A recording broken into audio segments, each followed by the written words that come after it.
E a astrologia, ela fala alguma coisa em relação à reencarnação? Olha, existe um ramo da astrologia chamado astrologia kármica, que trabalha com a questão reencarnacionista, tá? Então, assim, a pessoa vai lá no mapa astrológico da pessoa, o que ela pode ter sido em vidas passadas, né? Então, é uma forma de você, uma ferramenta de você analisar, por exemplo, planetas retrógrados, certos posicionamentos de Plutão, de Netuno, que podem indicar se essa pessoa teve uma vida passada mais positiva, mais negativa, né? O que ela traz de bagagens.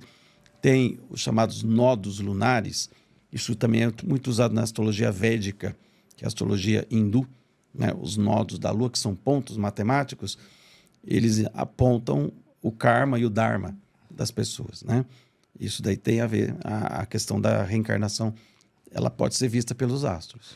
Eu pergunto isso porque você comentou com a gente que você é a única pessoa no mundo que talvez tenha uma fotografia de uma encarnação passada sua. Pois é. Se você pudesse descrever a respeito, a Pois gente é. achou super interessante. É uma esse história ponto. bizarra essa história, né? Profunda. Eu fui fazer terapia de vidas passadas em 1998, tempinho já. E você faz aqueles processos, você vai se lembrando de algumas encarnações, né? Então, assim, não fui Cleópatra, não fui nada dessas coisas, né? Que o pessoal, né? Mas, assim, era soldado, camponês e coisas do tipo. E teve uma das encarnações, foi uma das mais vívidas que eu me lembrei, e que eu era mulher, era uma mulher bem, assim, gordinha e tal, chamava Madeleine, casada com um homem chamado Armando, e que tinha um filho chamado Felipe. Né? Nesse detalhe. Veio com todos esses detalhes, essa informação na minha mente, né? Dessa encarnação. Ok, né? Ela largou do marido, foi morar fora da cidade ali onde vivia na França. O menino foi embora também, ela acabou morrendo sozinha ali e com uma doença reumatoide, assim, né? Foi essa a visão, a encarnação. Eu falei, ok. Quando foi em 2000, 2 anos depois, eu mexendo na internet, fui fazer uma brincadeira, falei, você já vê se tem alguém no mundo que tem meu sobrenome? E aí eu coloquei meu sobrenome e achei uma pessoa na França, né, que chamava Elisabeth Armite, que ela trabalhava inclusive no Observatório Astronômico. Olha os astros aí no meio da história, né? Uhum. Ela trabalhava, era secretária no Observatório Astronômico lá de Marselha. E aí ela falou, olha, você é descendente do primo lá, do tio dela e tal. Eu falei, aí entramos em contato e ela mandou para mim a árvore genealógica da família Armite, onde tinha, porque o meu tataravô veio de Marselha. Emílio Armite, ele veio de Marselha e veio trabalhar aqui na ferrovia, na Picareta, abrir túnel, abrir linha de trem, né? E aí eles me mandaram toda a parte genealógica de lá. E umas fotos juntas. Aí eu estava olhando a árvore genealógica, daqui a pouco eu olho assim para um canto da árvore genealógica e falei, nossa, o que é isso, né? Tinha lá um raminho morto da árvore genealógica, né? Madeleine, casada com Armando e filho Felipe. Caramba, sério? Pois é. Eu falei, mas que coisa, né? Eu me lembrei dessa encarnação que eu vi. Aí falei, vou procurar, será que tem uma foto dessa Madeleine? Que aí eu fiquei curioso. E não é que eu acho a foto, tinha foto, e era exatamente igual a que eu me lembrava da minha encarnação. Caramba. Aí chocante. fica a questão, né? É encarnação ou é memória genética? Porque quando a gente vai para a questão da constelação sistêmica, constelação familiar, você acessa o campo dos seus ancestrais. Uhum. Então, essa mulher é uma ancestral minha, de alguma forma está lá ligada na família. Então, assim, fica, é encarnação ou é memória genética? É uma coisa que eu ainda não cheguei a uma conclusão, né? É só hora que, sei lá, se eu tiver, depois que a gente morre, se a gente ter acesso, né, a esse banco de dados para saber se é verdade ou não, né? Se é uma memória genética ou se é uma reencarnação. Nossa, mas só de saber que ela estava lá naquele raminho da árvore já foi genial, né? Pois é, por uma memória, assim, bem... E eu achei, assim, uma coisa que eu fiquei, na época, perturbado. Falei, mas, meu Deus, como que pode, né? Prova de uma reencarnação. Pode ser. Com certeza. E você Muito fala bom. muito, Carlos, sobre Freud, né? O que ele tem de importante na sua vida?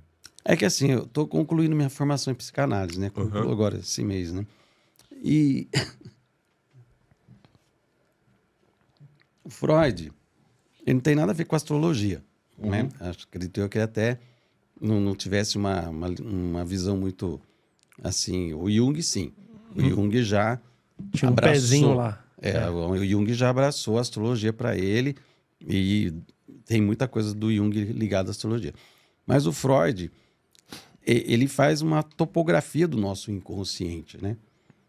Do como é que funciona o nosso mecanismo psíquico. E quando a gente vai analisar a astrologia do ponto de vista do comportamento humano, dos traumas que as pessoas tiveram, né? Porque no atendimento que eu faço, eu vou justamente nessa área. Eu comecei com astrologia psicológica, usando as visões do Freud, do Jung, depois migrei para a questão sistêmica, que é a ancestralidade, mas o Freud ele nos dá elementos para entender como que uma pessoa funciona do ponto de vista do seu ponto cego, daquilo que ela não consegue ver. Que seria o subconsciente? Está no inconsciente, né? A gente não usa esse termo subconsciente, é uma coisa meio... mas é o inconsciente, né? Ele... Ali, vamos supor, tem coisas que você... que não faz parte do seu campo de visão, você não vê. E a única forma de você ver é projetar isso de alguma forma. Por isso que existe o terapeuta. E às vezes a gente projeta no parceiro, no time de futebol, na política, no político que você odeia, no político que você ama. Então você projeta coisas que são suas, não são do outro. O outro é o outro, né? E quando a gente vai olhar na astrologia, a astrologia tem condições de você ver onde é o seu campo e onde é o campo do outro e como é que você está lidando com tudo isso na sua vida. Então, por isso que ela traz um sentido de conhecimento dos mecanismos invisíveis, das cordinhas que estão por trás, que a gente chamaria de destino, né? A própria psicanálise que usa, né? O Jung tem, embora o Jung seja a psicologia analítica, né? O nome que ele cunha para a situação dele, mas ele fala que tudo aquilo que você não resolve no seu lado sombrio, no seu lado escuro, no seu lado que você não vê, né? Vai aparecer na sua vida na forma de destino. Né? Por que eu sempre tenho um relacionamento com uma pessoa que faz isso, aquilo? Porque é alguma coisa que você não consegue ver, então você fica atraindo toda hora a mesma situação, até uma hora você ganhar consciência sobre aquilo. Poxa, como eu estou sendo, deixando a pessoa montar nas minhas costas, né? Então você começa a perceber essas questões. E na astrologia, principalmente quando a gente analisa planetas transpessoais, né? Urano, Netuno e Plutão, é possível você perceber quais os gatilhos que a pessoa tem no nível inconsciente. Traumas, memórias infantis complicadas, que trouxe para as pessoas assim angústias, ressentimentos, mas que muitas vezes a pessoa não tem consciência disso, né? E a pessoa, quando você começa a dar uma devolutiva, inclusive a partir do que a pessoa também traz, a fala dela, a pessoa fala, nossa, eu nunca tinha pensado nisso. Nossa, eu nunca tinha visto isso, porque realmente não via. Então, aí entra o papel do terapeuta, do astrólogo, de qualquer um que vai fazer esse papel de fazer a devolutiva para o outro, né? Ser um espelho. É um anteparo, né? Uma Anteparo. tela, né? Onde a pessoa projeta em você as coisas que ela não consegue ver e dá conta, e você pode ajudar nesse sentido. E o Jung, você disse que trabalhou, dentro do trabalho dele, tinha astrologia? Sim, ele estudou bastante a astrologia, o Jung. Ele considerava uma linguagem da alma. Que você pode aprofundar um pouquinho? É assim, ele via... toda a visão junguiana está ligada à questão de arquétipos, né? Que são esses grandes... Show de bola. ícones que tem no nosso inconsciente coletivo. Então, o herói, a bruxa, né? O mito, são assim, os grandes arquétipos, né? O curador. E aí, a astrologia, ela tem ligação com esses arquétipos. Né? Então, por exemplo, Quíron, ligado ao curador ferido. Netuno, ligado ao salvador. Né? São arquétipos e muitas vezes a gente acaba entrando num arquétipo desses. Por exemplo, o Salvador. Pode reparar, toda a história do Salvador termina com o sacrifício final.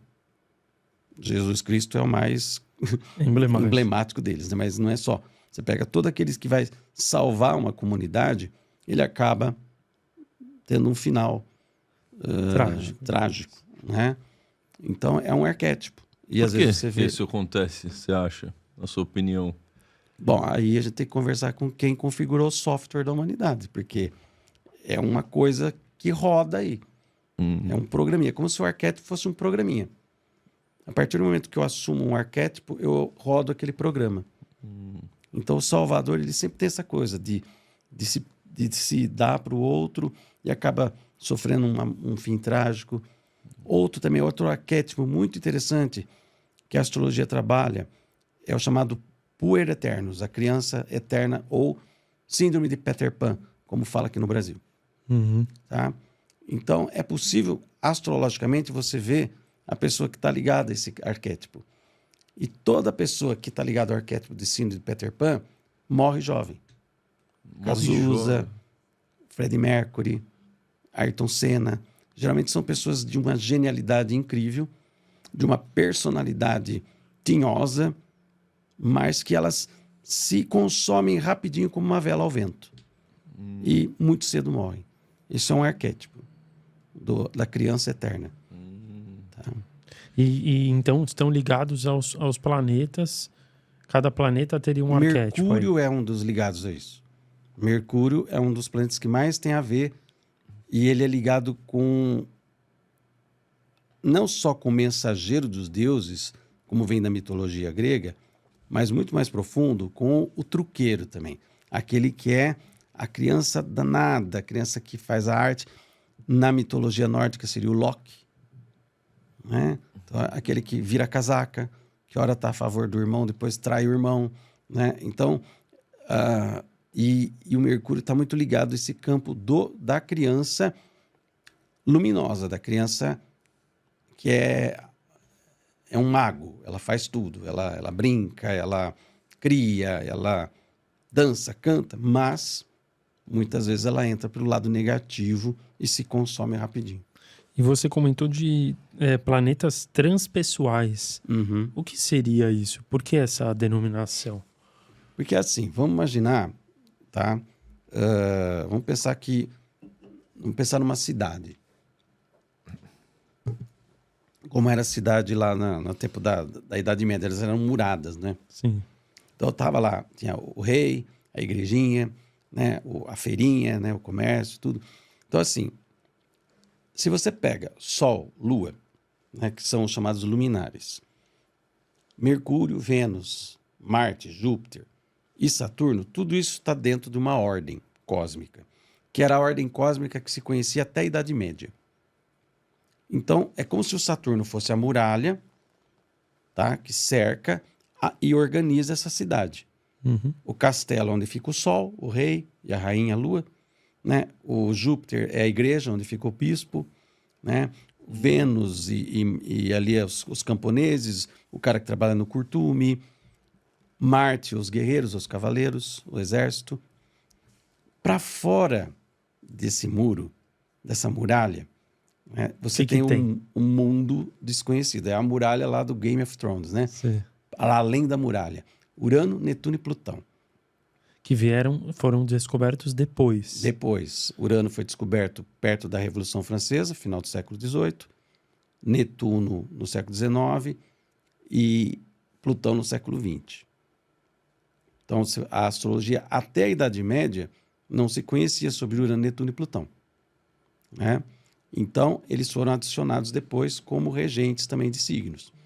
Mas eles representam os planetas transpessoais, ou seja, aqueles que estão ligados, o que está fora da ordem, são os extraordinários. E que são energias que a gente não tem controle sobre elas e que elas caem dentro da ordem da cidade saturnina para bagunçar essa ordem e começar num novo paradigma. Por isso que Urano, Netuno e Plutão, toda vez que a gente tem aspectos com esses planetas, nós temos algum acontecimento coletivo que vai fazer com que tudo mude e se reconfigure num outro patamar. Entendi. É aí que eu queria entrar, porque então a gente dá para analisar a astrologia tanto na parte micro, que seriam os indivíduos entre si, como na parte macro, que seria o planeta e a humanidade como um todo. Por isso que você tem a astrologia pessoal. Quando você for fazer análise do seu mapa astrológico, estou vendo a sua vida ali, o seu universo, seu micro-universo. E a astrologia mundial é o macro-universo, falando da coletividade. Mas aí a astrologia mundial, ela é a somatória das astrologias micro ou não? Não tem nada a ver. Não necessariamente, porque tem pessoas que estão desconectadas do campo coletivo, né? Elas não estão fazendo parte desse campo. Mas, assim, é a onda principal do momento em que boa parte da humanidade se conecta e avança. Outros não, ficam alijados desse processo. Não é todo... Tem um monte de gente aí que tá aí. Eu costumo dizer que é NPC, né? NPC? É Not Player Character, dos videogames. Aquele boneco que só tá para figurar. É, o Coringa, né? Um figurante só. Que ele não se torna protagonista do jogo, não tem pensamento próprio. É só pra cumprir o número de jogadores, né, Rosa? Pensa bem, você tem 8 bilhões de pessoas no mundo. Estatisticamente, 1/12 de 8 bilhões, depois vocês façam a conta aí, vão ter um signo que é o mesmo que o seu. São 12 signos. Você pega, divide 8 bilhões por 12, quanto que dá? Né? Quanto que dá aí? Dá 666 milhões. Então, assim, você tem 600 milhões de pessoas que têm o mesmo signo que o seu. Vai dizer que toda vez... Urano entrou em Gêmeos. Todos os geminianos vão mudar de consciência? Não. Não vai atingir todo mundo, né? Então, assim, vai também das características de cada mapa astrológico, da vida da pessoa, do contexto cultural, da crença. da crença. Tem uma série de questões envolvidas aí. Mas é é muita gente, né? 600 milhões de pessoas que têm o seu mesmo signo. Por isso que o horóscopo de jornal não adianta, né? Você vai lá, sou signo de leão, use vermelho para arrumar o bofe no final de semana. Tá, todos os 600 milhões vai fazer isso? E vai dar certo? Não funciona, né? Sim. Mas se a gente olhar, por exemplo, para a época da pandemia, você disse que tinha uma tripla conjunção acontecendo ali. Sim. Você conseguiu prever que iria ter algum evento daquele tipo? Eu dei uma palestra em 2008, até o trecho está lá no meu canal. Em 2008, acho que foi agosto ou outubro de 2008, não me lembro, que eu falei que em 2020 a gente ia ter problemas. Por quê? Porque a gente ia ter a tripla conjunção de Saturno, Plutão, Júpiter e depois Marte de quebra, passando ali em março. Caramba. Que foi quando explodiu o lockdown, a coisa toda, né? Ninguém sabia o que poderia ser. A gente sabia que ia acontecer alguma coisa que ia mudar o paradigma reinante do momento, né? Eu me lembro que eu estava em janeiro de 2020, estava de férias, inclusive, na época eu estava trabalhando com um professor, e eu tinha até conversado em dezembro, ali nos últimos dias de aula, com outro colega, professor de biologia, e a gente viu esse negócio de coronavírus, falei, você viu esse vírus, essa gripe? Deve ser mais uma coisa assim, e ninguém deu muita bola para isso. E eu fui viajar, fui para Buenos Aires, em janeiro de 2020. Eu estava lá no cemitério da Recoleta, chegou um monte de chinês. Ônibus, assim, chinês, e tudo quanto é lado. Né? Eu falei, quando imaginar que ia ter um vírus chinês circulando no mundo, eu ali no meio de chineses, né? Então, o que aconteceu ali? Naquele momento que eu estava lá em Buenos Aires, no dia 12 de janeiro, Saturno e Plutão fizeram conjunção. 12 de janeiro. E que foi o dia da morte da primeira pessoa de Covid na China. Nossa. Quando que aconteceu essa conjunção Saturno-Plutão anteriormente? Quando surgiu a AIDS. Quando surgiu a AIDS, AIDS, que é um outro vírus. Outro vírus e outra situação de mortandade coletiva, né? Então, A gente já vê, e aí você volta no tempo, várias vezes que essa conjunção acontecia, você tinha surtos de peste bubônica, da peste que matava na Europa. Né? Então, se não me engano, naquele ano, 1348, acho que foi 1348 que morreu metade da população da Europa em um ano. Caraca, Nossa. muita gente, né? Você pensar que o mundo era a Europa, gente, porque não tinha 1300, não tinha descoberto as Américas ainda. Você tinha aqui os povos originários vivendo aqui, né? Então, assim, o que a gente conhecia de civilização do ponto de vista eurocêntrico era o mundo que se existia na época. Metade do mundo morreu em um ano, né? E você teve conjunção Saturno-Plutão ali na época. E essa conjunção demora... Ela vem de quanto tempo? Você sabe?